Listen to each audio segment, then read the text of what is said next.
பாரதிய ஜனதா கட்சி கோவை மாநகர மாவட்டத்தினுடைய தலைமை அலுவலகத்தினை திறந்து வைப்பதற்காக மரியாதைக்குரிய பாரத நாட்டினுடைய உள்துறை அமைச்சர் அமித்ஷா அவர்கள் வருகை தர உள்ளார்கள். இன்றைய தினம் 25ஆம் தேதி வருகை தந்து நாளை 26ஆம் தேதி அலுவலகத்தை திறந்து வைத்து 27ஆம் தேதி திரும்பி செல்ல உள்ளார்கள். 3 நாள் பயணமாக கோவை வருகை தர உள்ளார்கள். அவரை வரவேற்கும் விதமாக பாரதிய ஜனதா கட்சியுடைய கொடிகளும் மற்றும் அவர்களை வரவேற்று வைக்கப்பட்ட பதாதைகள் இந்த இரண்டையும் வைப்பதற்காக ஒரு வாரத்துக்கு முன்பாகவே காவல்துறையில் அனுமதி கோரியிருந்தோம். அவர்களும் வாய்மொழியாக அனுமதி தந்திருந்தார்கள். ஆனால் நேற்று இரவு கட்டப்பட்ட அனைத்து கொடிகளையும் அப்புறப்படுத்தியுள்ளார்கள். அதே போன்று பிரதமருடைய படம் அச்சிடப்பட்டு உள்துறை அமைச்சருடைய படம் அச்சிடப்பட்டு வைத்திருந்த பதாதைகளை உடனடியாக நீக்கம் செய்து அதை அந்த இடத்துல அப்புறப்படுத்தி மாநகராட்சியினுடைய குப்பை வண்டியில் போட்டு எடுத்துகிட்டு போயிருக்கிறாங்க.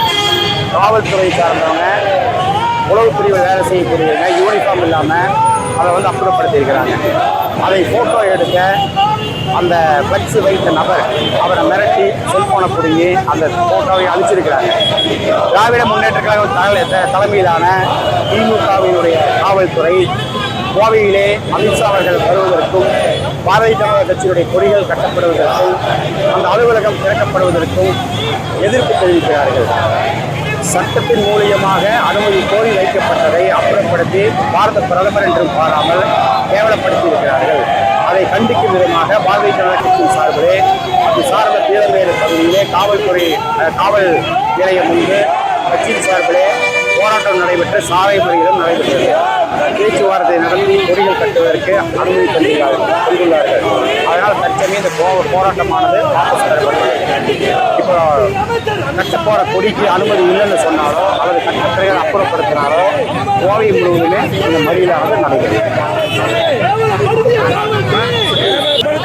குடியமுத்தூர் பகுதியிலே பாரதிய ஜனதா கட்சியின் உள்துறை அமைச்சரை வரவேற்று வைக்கப்பட்ட பெயர் அந்த ஃப்ளெக்ஸ் விளம்பர பதாகையை அமித்ஷா அவர்களின் முகத்தை கிழித்து அங்கு இருக்கக்கூடிய சில தீவிரவாத இயக்கங்கள் அப்புறப்படுத்தியுள்ளார்கள். அதுக்கும் வழக்கு காவல்துறையில் புகார் கொடுத்திருக்கோம். அது நடவடிக்கை இருக்குன்னு சொல்லியிருக்காங்க. அதுக்கும் நடவடிக்கை இல்லைன்னு சொல்லி சொன்னோம்னா போராட்டமானது தொடரும்.